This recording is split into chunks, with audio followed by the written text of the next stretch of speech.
is West Side Salmon Announcement Number 3, issued Thursday, June 13 at 12 noon. Commercial fishing with set and drift gill nets will be allowed in the Nushagak district for 5 hours, from 5:30 p.m. until 10:30 p.m. June 14. Gill nets are restricted to 7.5-inch mesh or larger for this opening.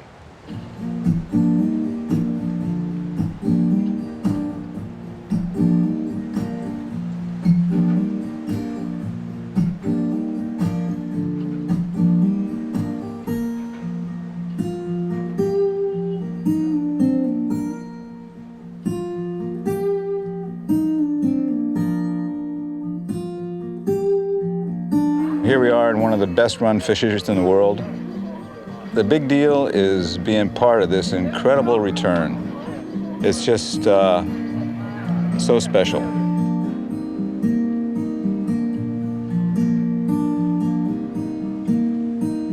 Every skill I've learned over my life has come into play in one season of fishing here. You can turn a wrench and fix the engine or MacGyver something to work in a pinch when everything is going haywire. Well, man, if you like to cook and can bust out some soufflés, nobody's gonna hate you here.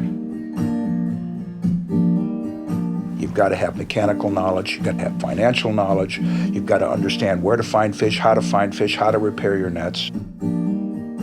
Taxes, understanding law, understanding marketing. You have to understand how to keep your boat in halfway decent shape. First thing you do, you open up your boat, you look and see what havoc the winter has ravaged on your equipment, and then basically you go see your mates and have a cocktail. That's the first day.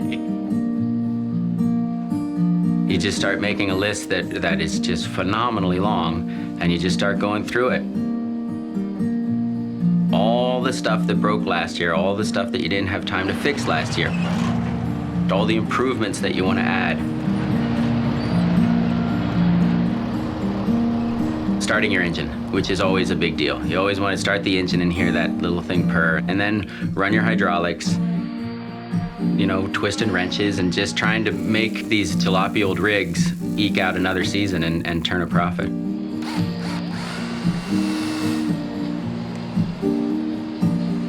And then you start going through the nets and getting the nets ready.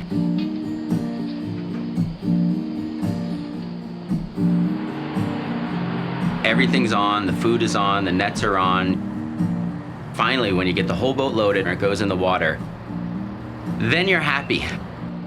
Now I remember why I'm here. Now I get to go fishing.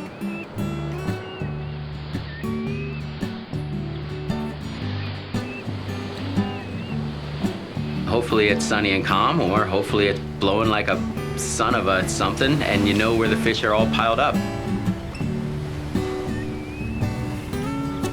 The first time I came up to Alaska, there was this native woman sitting next to me, and I said I was going to Dillingham.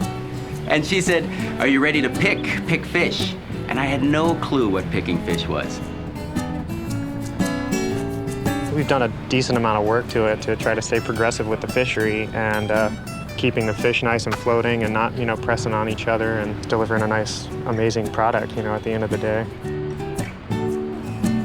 We'll have to go deliver to a large tender. We'll pull all the hatches open, and they'll swing a crane over top of our boat and lower a hook. They'll swing them over and hang them on a scale. They'll tell us how much each bag weighs and write us a receipt for it. Set everything back up and turn around and go do it again. From then the sprint starts and the blur begins, and you really don't even think about much or do much besides fish. Going and going and going, and when you have absolutely nothing left, going again.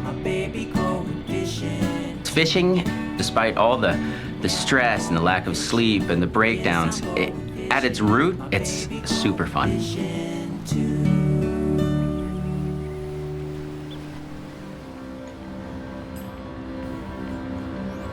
You come out of this sort of blur and you're on the back end of the season and it just winds on down. Everyone understands the priority is for the fish to reproduce. and to procreate and to keep this whole cycle going. Which is to say we value how sustainably managed this is and how much of a resource and a wealth this is. This fishery is one of the best managed salmon fisheries in the world, if not the best. Bottom line is they've done a phenomenal job of maximizing the profit out of it while protecting the resource.